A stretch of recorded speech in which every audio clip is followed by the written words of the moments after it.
Good morning everyone. आज मैं आपके पाठ निष्ठा मूर्ति कस्तूरबा पर प्रकाश डालने जा रही हूँ, जिसके राइटर हैं काका कालेलकर। अब सबसे पहले तो मैं काका कालेलकर के जीवन परिचय पर प्रकाश डालूंगी, जिसे आप ध्यान से सुनिएगा। काका कालेलकर का जन्म दिसंबर सन 1885 में महाराष्ट्र प्रांत के सतारा नगर में हुआ था।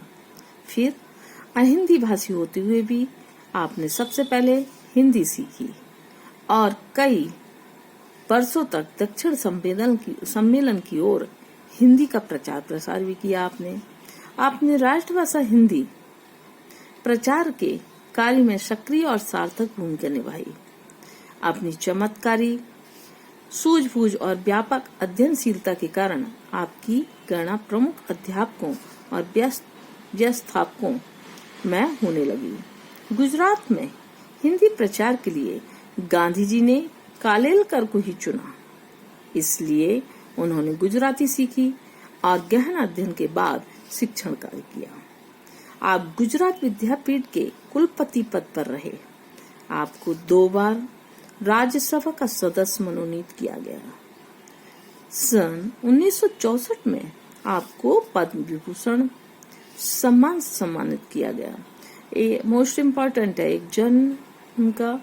दूसरा ये कि उन्हें पद्म विभूषण से कब सम्मानित किया गया, तो 1964 में। ठीक है, या तो बोल देंगे निष्ठा मूर्ति कस्तूरबा के जो लेखक हैं काका कालेलकर को कौन सी उपाधि से सम्मानित किया गया, पद्म विभूषण। ओके। मराठी भाषी होते हुए भी आपने हिंदी प्रचार प्रसार में रुचि दिखाई। आप विज्ञापन और अर्थ प्रचार से दूर रहकर हिंदी की सेवा में लगे रहे। अब इनका निधन जो है 21 अगस्त 1981 में हुआ। ये भी आपका ध्यान रखिएगा, निधन कब हुआ 1981 में। अब इनकी साहित्यिक विशेषताओं पर प्रकाश डाल रही हूँ मैं। आपके साहित्य में यात्राओं का वर्णन, लोक जीवन का अनुभवों का वर्णन किया गया है, उसको स्थान दिया गया है। आपने हिंदी में यात्रा साहित्य के अभाव को काफी हद तक दूर किया है।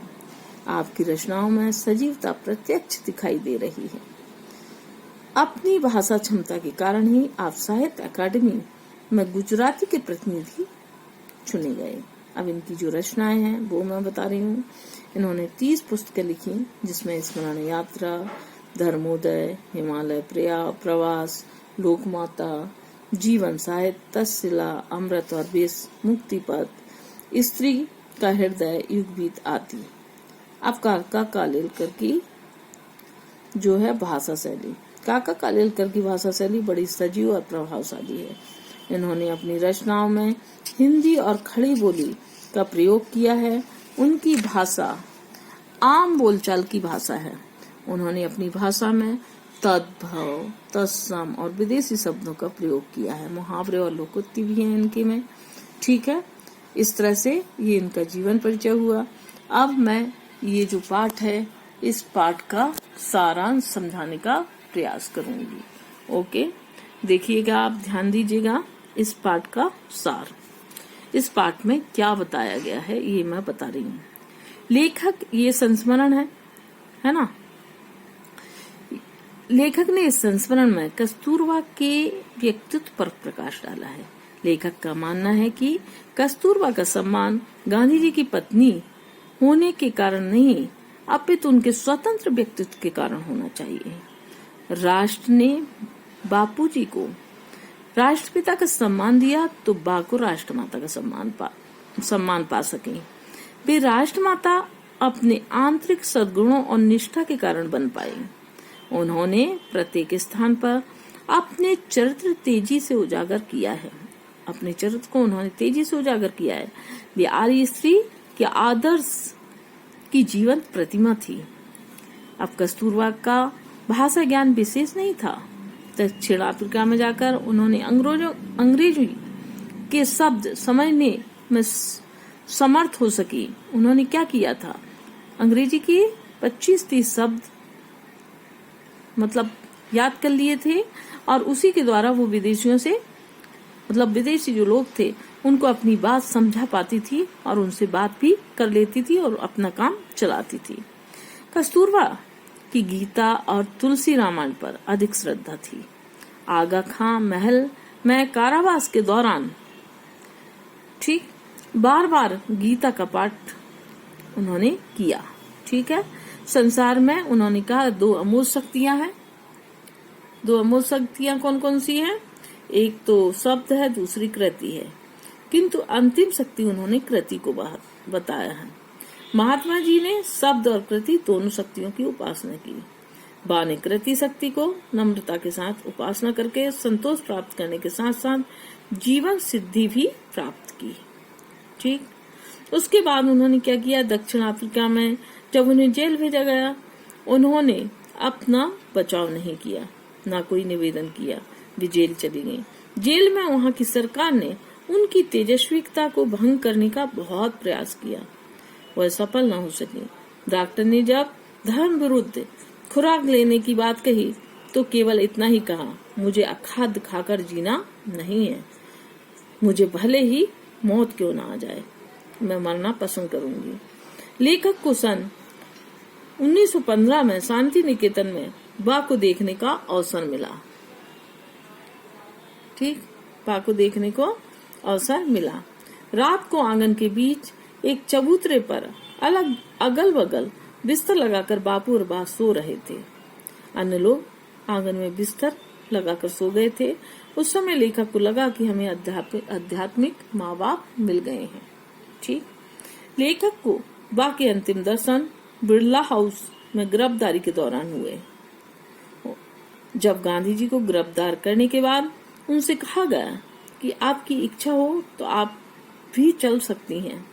बा ने कहा, अगर आप गिरफ्तार करें तो मैं भी जाऊंगी। पति के गिरफ्तार होने के बाद उन्होंने उस सभा में जाने का निश्चय किया जिसमें बापू बोलने वाले थे। सरकार ने उन्हें रोकने का प्रयास किया तो उन्होंने उत्तर दिया, सभा में जाने का निश्चय मैं पक्का कर चुकी हूँ, मैं अवश्य जाऊंगी। ठीक है, उसके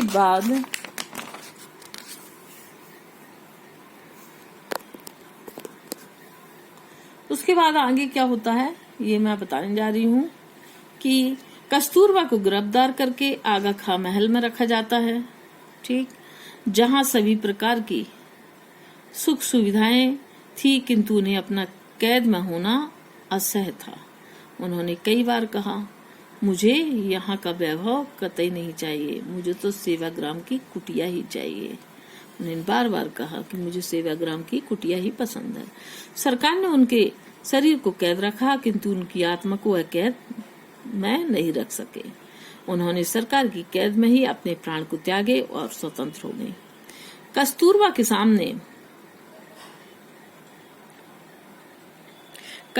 के सामने उनके कर्तव्य सदा स्पष्ट रहे। उन्होंने मुझसे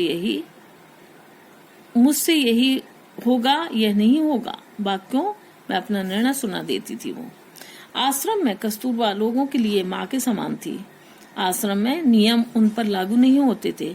आश्रम में सभी के खाने पीने की व्यवस्था कस्तूरबा करती थी। आलस उनमें बिल्कुल नहीं था। ठीक, आलस नहीं करती थी वो। वे रसोई घर में जो भी काम करती थी आस्था से करती थी।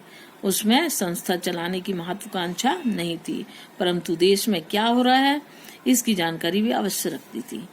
महात्मा गांधी जी जब जेल में होते थे तो उन्होंने 2-3 बार राजकीय परिषदों का या शिक्षण सम्मेलनों का अध्यक्ष पद संभाला। उसके बाद अध्यक्षीय भाषण लेखक लिखता था, किंतु उपसंहार कस्तूरबा अपनी प्रतिभा से करती थी। उनके भाषणों में परिस्थिति की समझ, भाषा की सावधानी और खानदानी की महत्ता आदि गुण उत्कृष्टता दिखाई देते थे। कस्तूरबा की मृत्यु पर पूरे देश ने स्वयं स्फूर्ति से उनका स्मारक बनवाया। कस्तूरबा अपने संस्कार के बल पर पतिव्रत को, कुटुंब वत्सलता को और तेजस्विता को चिपकाए रही और उसी के बल पर महात्मा गांधी जी के महत्व को की बराबरी कर सके। स्वतंत्रता की पूर्व शिवरात्रि के दिन उनका स्मरण कर सभी देशवासी अपनी अपनी तेजस्विता और अधिक तेजस्विता को और अधिक तेजस्वी बनाने का कोशिश करते हैं। ठीक है, बनाते हैं।